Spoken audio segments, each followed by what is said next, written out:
નમસ્કાર. આજના વિડીયોમાં આપણે વાત કરીશું 3 એવા સ્ટેપ્સ કે જેના દ્વારા આપણે ઇઝીલી મની મેનિફેસ્ટ કરી શકીએ છીએ, પૈસાને સરળતાથી આકર્ષિત કરી શકીએ છીએ.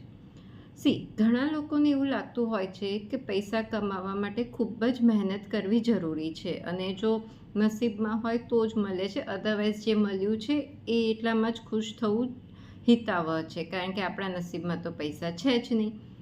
પણ પૈસા મેનિફેસ્ટ કરવા માટે એક તો એ રીતેની ફિલિંગ્સ અને બીજું એ રીતેનું યુનિવર્સ જોડે એનર્જેટિક અલાઇનમેન્ટ જરૂરી છે. તો આજે આપણે એ વસ્તુ સમજીશું કે કેવી રીતે તમે ઇઝીલી આ વસ્તુ કરી શકો છો. તો એ જે 3 સ્ટેપ્સ છે એમાં સૌથી પહેલો સ્ટેપ છે ક્લેરિટી. તમને પૂરેપૂરી ક્લેરિટી હોવી જોઈએ કે તમને કેટલા પૈસા જોઈએ છે અને કેમ જોઈએ છે અને એનો ઉપયોગ શું છે. It should be a detailed breakdown. For example, suppose તમારી અત્યારે સેલેરી છે 10 lakhs and if you want to manifest 10 crore rupees, fine. હવે હું તમને પૂછું કે તમને 10 કરોડ મતલબ તમને 10 કરોડ મેનિફેસ્ટ કરવા છે, તમને લાગે છે કે તમને મળશે? કહેશો મને તો નથી લાગતું. ઇટ મીન્સ કે you don't have a clarity. તમને ખબર જ નથી કે મારે 10 કરોડ કેવી રીતે કમાવા છે. બસ 10 કરોડ બધા કરોડોમાં કમાય છે એટલે મારે કમાવું છે. તો no, it should not be like that.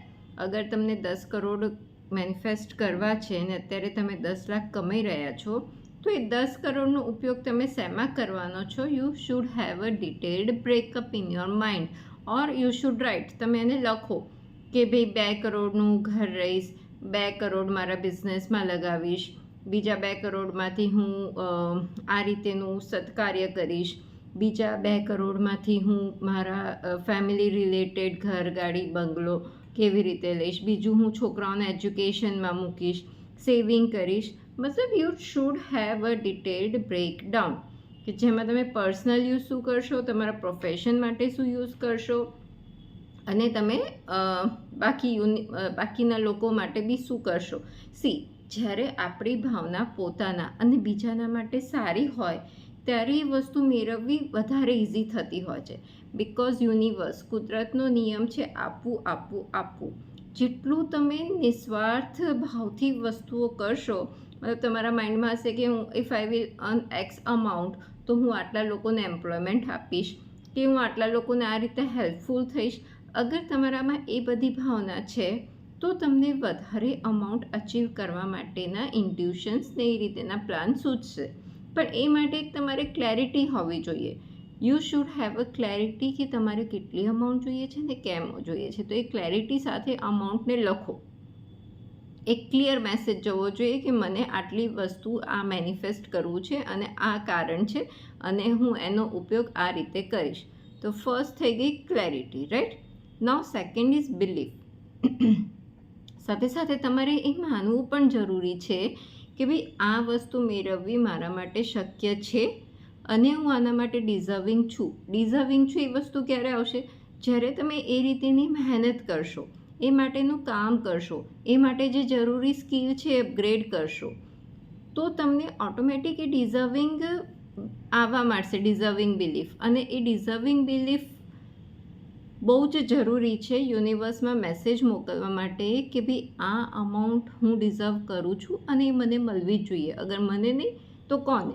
કારણ કે મેં એના માટે પૂરતી મહેનત કરી છે, કારણ કે મને એના માટે ક્લેરિટી છે કે મને કેટલા રૂપિયા જોઈએ છે, હું એનાથી મારા ફેમિલી અને સમાજ માટે આટલું કરવા માગું છું. તો એ પૂરેપૂરી ક્લેરિટી, એની સાથે તમારી બિલીફ જોડવાની છે કે હા, હું એના માટે પૂરેપૂરો લાયક છું, હું એના માટે હકદાર છું.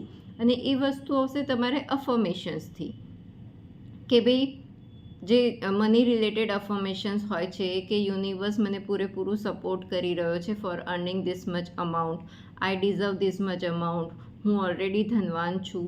આ બધા અફર્મેશન્સ તમે ડેઇલી રિપીટ કરી શકો છો, સવારે અને સાંજે, ક્યાં તો લખી બી શકો છો. અને લાસ્ટમાં મેઇન અફર્મેશન કે thank you universe for giving me this much amount. એ બહુ જ જરૂરી છે. એનાથી એક તમને ફીલ આવશે, કારણ કે આપણો બીજો સ્ટેપ એ જ છે કે ફિલિંગ. આની જોડે તમારી ફિલિંગ અટેચ થવી બહુ જરૂરી છે. First is the clarity, second is તમારે એ માનવું જરૂરી છે, અને થર્ડ છે કે ફિલિંગ, તમારે એ ફિલિંગમાં અત્યારે રહેવાનું છે કે ભાઈ સી એ પૈસા મેળવ્યા પછી બી અલ્ટિમેટ ગોલ શું છે? ખુશ થવું. કોઈ બી વસ્તુ અચીવ કર્યા પછી શું હોય છે? આપણને હેપીનેસ હોય છે, એક સેટિસ્ફેક્શન હોય છે, રાઈટ? તો અત્યારે તમારે એ સંતુષ્ટતાપૂર્વક મોડમાં રહેવાનું છે કે ભાઈ હું પૂરેપૂરી સંતુષ્ટ છું અત્યારે જે છે મારી પાસે, અને જે હું માંગી રહી છું એ પણ ઓલરેડી મારી માટે હાજર છે, અને હું સંતુષ્ટ છું કે આઈ એમ ડિઝર્વિંગ. મતલબ પહેલાંની જે પણ વસ્તુ છે ક્લેરિટી અને બિલીફ ડિઝર્વિંગની, એ બધી જ વસ્તુ ભેગી કરીને આપણે એ ફિલિંગ લાવવાની છે. ફિલિંગ લાવવાની છે હેપીનેસની, સંતુષ્ટતાની. મતલબ એ મેસેજ જવો જોઈએ યુનિવર્સમાં કે આઈ એમ હેપી એન્ડ હું સંતુષ્ટ છું આ વસ્તુ મેળવવાથી. તો એ તમારે વિઝ્યુલાઇઝેશનથી આવશે કે ભાઈ એ પૈસા આવ્યા પછી તમે કઈ કઈ એક્ટિવિટી કરશો, અને એ એક્ટિવિટી કરતાં કરતાં તમારો મૂડ કેવો છે, તમારી ફિલિંગ્સ કેવી છે, તમારા ફેમિલી મેમ્બર્સ, તમારા સરાઉન્ડિંગ્સ બધા તમને એપ્રિશિએટ કરી રહ્યા છે, આ બધી જ ફિલિંગ્સ તમારે અત્યારે ફીલ કરવાની છે. દિવસમાં એકવાર ફીલ કરી લો જ્યારે પણ you are comfortable, and then let go. પછી અને પાછળ ક્યારે આવશે, કેવી રીતે આવશે એ નથી કરવાનું. અગર એ વસ્તુ આવી તો એ તમારે લેકની ભાવના આવી જશે. પણ અહીંયા તમારે ફિલિંગ પછી how to just let go. આપણને કોઈ વસ્તુ મળી ગઈ હોય પછી શું હોય છે? બસ દેટ્સ ઇટ, નથિંગ. એ જ વસ્તુ તમારે લાવવાની છે કે નથી મળ્યાનો અફસોસ નથી કર્યા કરવાનો, કે વસ્તુ નથી એવું વાગોર્યા નથી કરવાનું. You have to just let go. તો આ 3 વસ્તુ કરો તમે. એક તો ક્લેરિટી સાથે એક પેપર પર લખો, બીજું એને માનો, અને ત્રીજું એનામાં ફિલિંગ્સ એડ કરો. ક્લેરિટી, બિલીફ એન્ડ ફિલિંગ, બસ આ 3 પર જ પૂરેપૂરું કામ કરો. અને પછી જુઓ કે તમને એવા ઇન્ટ્યુશન્સ આવશે, તમારા માઇન્ડમાં એવા પ્લાન્સ આવશે કે એ તમને તમારી મનગમતી વસ્તુ તરફ દોરી લઈ જશે.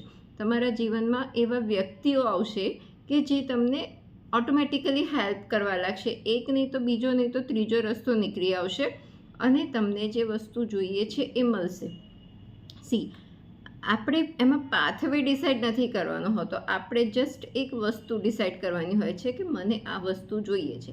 ક્યાંથી અને કેવી રીતે મળશે એ યુનિવર્સનું કામ છે, એ ભગવાનનું કામ છે. કારણ કે એમની પાસે અનંત શક્તિ અને અનંત રસ્તાઓ છે જે આપણે ક્યારેય વિચાર્યા બી ના હોય કે કલ્પ્યા બી ના હોય.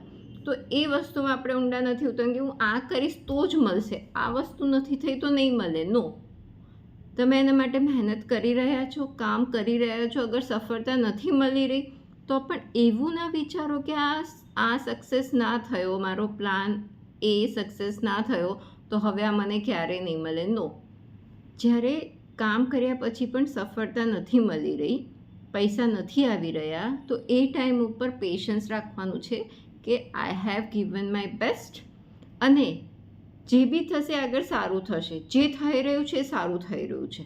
બસ એ પૂર્ણ શ્રદ્ધા અને શક્તિથી તમારે શરણાગતિ રાખવાની છે ભગવાનમાં. અગર તમે આ વસ્તુ રાખી તો કોઈ જ પોસિબિલિટી નથી કે તમને વસ્તુ ના મળે. કોઈક ને કોઈક રીતે વસ્તુ તમને મળશે, એ જરૂરથી પોસિબલ છે.